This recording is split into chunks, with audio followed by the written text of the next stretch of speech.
آپ دیں گے۔ ایک میاں بیوی میں سیپریشن ہو گئی تو شوہر یہ کہتا ہے کہ میری زوجہ مجھے بچوں سے ملنے نہیں دیتی ہیں، تو میں کیا کروں؟ آپ کوئی انہوں نے مجھے کہا کہ آپ آن ایئر ذرا کہہ دیں تو شاید عورت سن رہی ہو تو اس کو خیال آ جائے۔ تو دیکھیں ہم بارہا اس کو تو پہلے بھی ڈسکس کر چکے ہیں کہ اگر پہلے ہم نے ایک بات آپ کو بتائی، ماں باپ میں جھگڑا ہو جائے تو بچوں کو فریق بننے کی بالکل اجازت نہیں ہوتی۔ وہ میاں بیوی ہیں، آخرت میں وہ جواب دہ ہوں گے، اللہ تعالیٰ ان کا حساب لے گا، وہ اللہ کو جواب دہ ہیں۔ آپ ایسا نہیں کر سکتے کہ ماں کی محبت میں باپ سے بدتمیزی کریں یا باپ کے ساتھ مل کر ماں کو ڈسہارٹ کریں، جو ایسا کرے گا جہنم میں جائے گا۔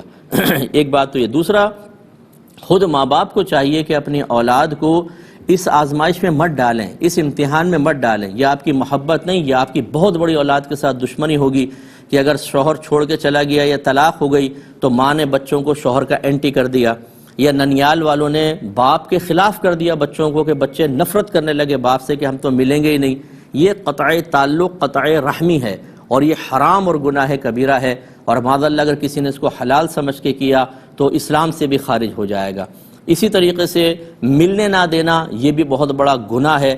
اگر شوہر کے پاس بچے ہوں تو ماں سے لازم ملنے دے گا، اسی طرح اگر ماں کے پاس بچے ہیں تو وہ شوہر سے نہیں روک سکتی۔ باپ کا حق اس سیپریشن کی وجہ سے بچوں پر ساقط نہیں ہوگا۔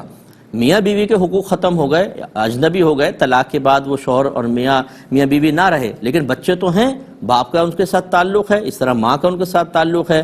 جو ہماری بہنیں ہمیں سن رہی ہیں، اگر وہ اپنے بچوں کو روکیں، یا وہ نہیں روک رہی لیکن ننیال والے ماموں جیسے ہیں اور ماں ہیں اور ابا ہیں اور بہنیں ہیں، یہ بعض اوقات کہتے ہیں، وہ لڑتے ہیں شوہر سے اس بیٹی کے حق میں، اب بعد میں فورس کرتے ہیں کہ تمہیں بچوں کو اس سے نہیں ملنے دینا۔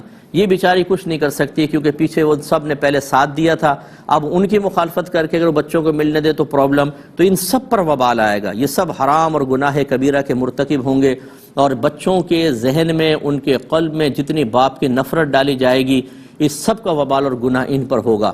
اور پھر بچے آگے جتنا اس کے اوپر ناجائز عمل اختیار کریں گے کہ باپ کو دیکھ کر حقارت سے نکل گئے، سلام نہیں کیا، ہاتھ تک نہیں ملایا، اور گھور کر دیکھا نفرت کے ساتھ، سب گناہ جاریہ بہت بڑا، اور میدان محشر میں سخت شرمندگی کا باعث ہوگا۔ اس لیے اللہ کی بارگاہ میں توبہ کی جائے۔